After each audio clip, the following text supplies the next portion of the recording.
Donc j'ai préparé un petit document avec un line art, un tracé en fait d'un personnage que j'ai séparé sur un calque.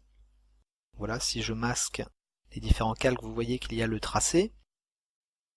Alors cette technique en fait fait appel à des outils relativement simples. L'outil de dégradé en priorité, les outils de sélection de base, et aussi l'outil Transform Déformation en français, Transform Warp en anglais. Donc pour commencer, j'ai sélectionné une série de couleurs. Si vous voulez, dans les liens et le texte sous la vidéo, je mettrai les références RVB de ces couleurs. Donc c'est plutôt des couleurs peau, parce que je vais me concentrer uniquement sur la partie bras du personnage, pour que ça aille un peu vite. Donc pour commencer, le plus simple en fait, c'est de créer des dossiers. Donc j'ai créé un dossier colorisation que j'ai positionné sous le contour.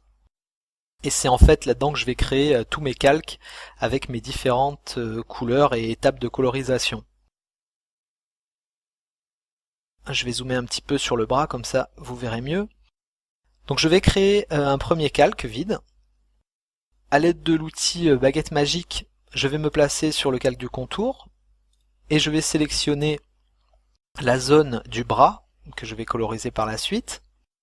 Donc là, une petite astuce, avec l'outil baguette magique, j'ai sélectionné, mais si on zoome, on voit qu'on est vraiment ric-rac et qu'on est très proche du trait. Donc avec le menu sélection, on va modifier la sélection, on va l'étendre, expand en anglais. Voilà, donc comme ça on est sûr que ma couleur passera bien sous le tracé.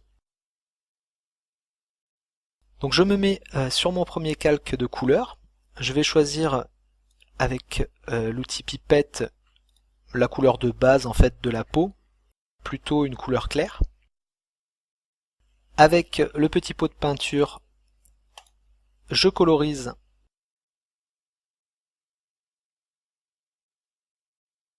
le layer en fait principal de ma colorisation.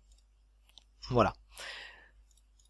Donc maintenant, ce que je vais faire, c'est que je vais créer un calque supérieur et nous allons utiliser l'outil dégradé pour donner en fait un effet de volume et de lumière sur cette partie un peu plane.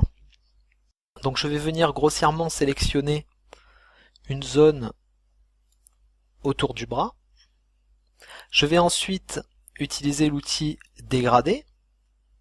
Je vais piper une couleur avant, ouais, il vaut mieux. Un peu sombre, voilà, je reviens sur l'outil dégradé. Donc j'ai choisi un dégradé, vous voyez, qui part de la couleur vers la transparence. Donc c'est le deuxième là, dans les presets. Voilà. Ici je vais choisir non pas un dégradé linéaire, mais un dégradé en réflexion en fait, qui va créer un dégradé linéaire vers la droite et un vers la gauche en miroir en fait. Donc là je renverse mon dégradé. Je me positionne à peu près au centre. Bon, c'est pas très important parce qu'on déplacera le dégradé par la suite. Je tire un trait pour montrer le sens du dégradé. Voilà. Je lâche. Et vous voyez, je me retrouve avec un dégradé linéaire sur la droite et un dégradé linéaire sur la gauche de la transparence vers la couleur que j'ai choisie. Alors je garde la sélection. Je vais maintenant utiliser l'outil transformation déformation, ou Warp en anglais.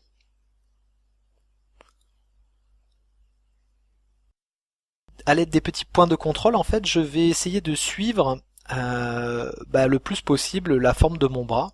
Donc vous voyez, je vais déplacer ces petits contrôles, c'est des courbes de Bézier en fait. Voilà, je déplace, bon ça, voilà, ça se fait assez facilement.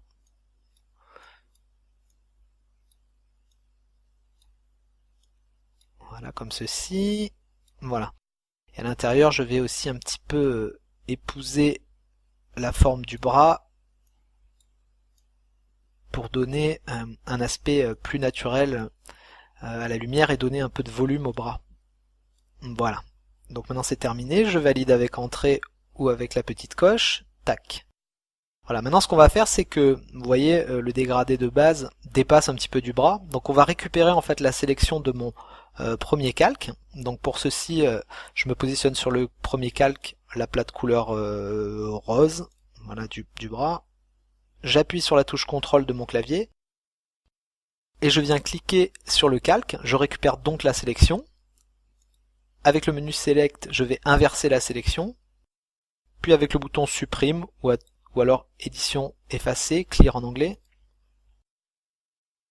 je me positionne sur le calque de mon dégradé et j'efface les parties du dégradé qui en fait dépassaient du dessin, donc ça servait à rien et ça ressemblait à rien. Donc là j'ai la base de ma forme, donc on voit que c'est déjà beaucoup plus réaliste parce qu'on a un effet en fait de volume, donc les ombres, c'est-à-dire la lumière devient plus sombre sur le côté et au centre du bras qui est en volume, il y a plus de lumière. Je vais rajouter un autre petit calque par-dessus.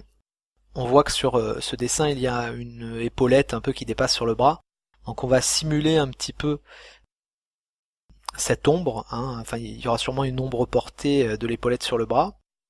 Comme tout à l'heure, je fais une sélection approximative comme ça de la zone. Je retourne avec l'outil dégradé. Donc je garde la couleur la plus sombre là, elle va très bien. Je me mets cette fois-ci en dégradé linéaire. Reverse, j'en ai plus besoin. Et je viens tirer un dégradé à peu près, vous voyez, dans le sens de l'épaulette, c'est-à-dire je présume que l'ombre portée, on imagine que la lumière vient du haut gauche. Je tire mon dégradé, vous voyez, comme ceci. Comme tout à l'heure, je récupère la sélection de mon premier calque, je l'inverse, je me mets sur le calque de dégradé que je viens de créer, puis j'efface. Voilà, ça donne un petit peu d'ombre et de réalisme à ma colorisation. Voilà, vous voyez, c'est très simple avec des outils de base. On peut déjà rapidement coloriser une partie. Alors bien sûr après on peut améliorer tout cela avec d'autres outils. On pourrait même un petit peu utiliser le doigt pour pouvoir estomper un petit peu les volumes, etc. Mais voilà, c'est vraiment la base pour une colorisation rapide de personnages. Donc voilà, j'espère que ce tutoriel vous sera utile et qui vous a plu. Merci et à bientôt. Au revoir.